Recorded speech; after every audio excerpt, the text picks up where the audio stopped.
स्वतंत्रता दिवस पर सीएम सुक्खू ने किए बड़े ऐलान। सरकारी विभागों में खाली पड़े हैं लाखों पद, लीज पर जाएगी शिमला नगर निगम की संपत्तियां। इन सब के अलावा और भी बहुत कुछ रहेगा इस बुलेटिन में। आप देख रहे हैं इनॉक्स न्यूज, तो आइए जानते हैं अब तक की बड़ी खबरें। स्वतंत्रता दिवस के मौके पर हिमाचल सरकार ने पात्र दोषित कैदियों को सजा में विशेष छूट दी है।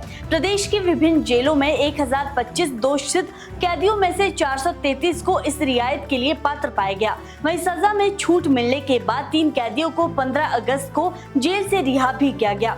नियमों के तहत 1 से 3 साल की सजा वाले पात्र कैदियों को 30 दिन और 6 महीने से 1 साल तक की सजा वालों को 15 दिन की छूट दी गई है। हालांकि एनडीपीएस भ्रष्टाचार, आतंकवाद, फिरौती के लिए अपहरण और गैर कानूनी गतिविधियों जैसे गंभीर अपराधों में दोषित कैदी इस विशेष छूट के दायरे से बाहर रखे गए हैं। हिमाचल प्रदेश के राज्य स्तरीय स्वतंत्रता दिवस समारोह में मुख्यमंत्री सुखविंदर सिंह सुक्खू ने कर्मचारियों, पेंशनर्स और युवाओं के लिए कई बड़े ऐलान किए हैं। चतुर्थ श्रेणी कर्मचारियों को इसी महीने एरियर की 20,000 रुपए की अतिरिक्त किस्त मिलेगी। तृतीय श्रेणी पेंशनर्स को एरियर का 30%, जबकि प्रथम और द्वितीय श्रेणी के पेंशनर्स को 15% भुगतान होगा। इन किस्तों पर 281 करोड़ रुपए खर्च होंगे। वहीं जल शक्ति विभाग में 4,000 पद भरने, 1,975 स्कूलों में चौकीदार नियुक्त करने और आउटसोर्स स्वास्थ्य कर्मियों के वेतन में बढ़ोतरी की घोषणा हुई है। हिमाचल में सरकारी नौकरियों को लेकर हाई कोर्ट में बड़ा आंकड़ा सामने आया है।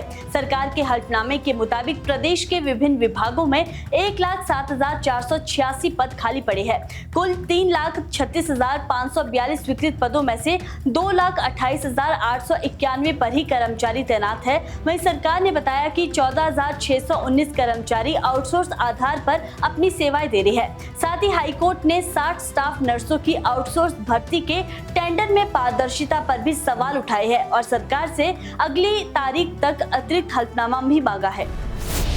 हिमाचल प्रदेश में अफवाह फैलाने और भड़काऊ बयान देने वालों पर अब पुलिस सीधे कार्रवाई कर सकेगी। प्रदेश सरकार के गृह विभाग ने भारतीय न्याय संहिता की धारा 553(1) के तहत आने वाले अपराधों को राज्य में गंभीर अपराध घोषित कर दिया है।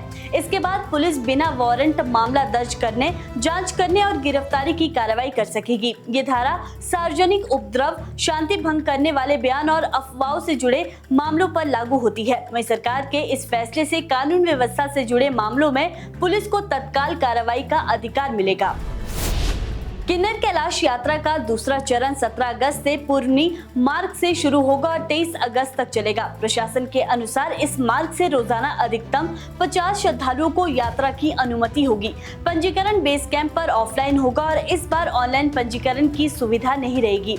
पुरनी मार्ग से यात्रा पूरी करने में करीब 2 दिन लगेंगे। इससे पहले तंगलिंग मार्ग से 30 जुलाई से 14 अगस्त तक यात्रा संचालित हुई, जिसमें करीब 4,000 श्रद्धालु शामिल हुए हैं।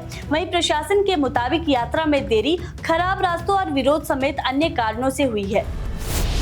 शिमला नगर निगम की करीब 1300 संपत्तियों को 99 साल की लीज पर देने के प्रस्ताव को लेकर अब कारोबारियों से राय ली जाएगी। मेयर सुरेंद्र चौहान की अध्यक्षता में हुई बैठक में कारोबारियों ने लीज के प्रस्ताव पर सहमति जताई, लेकिन दुकानों और अन्य संपत्तियों के लीज रेट को लेकर अभी असमंजस बना हुआ है। वहीं कारोबारियों ने अलग अलग स्थान और संपत्ति की स्थिति के आधार पर रेट तय करने की मांग की है। अब सुझाव लेने के बाद निगम प्रशासन के साथ दोबारा बैठक होगी, जिसमें लीज अवधि, रेट और अन्य शर्तों पर अंतिम फैसला लिया जाएगा।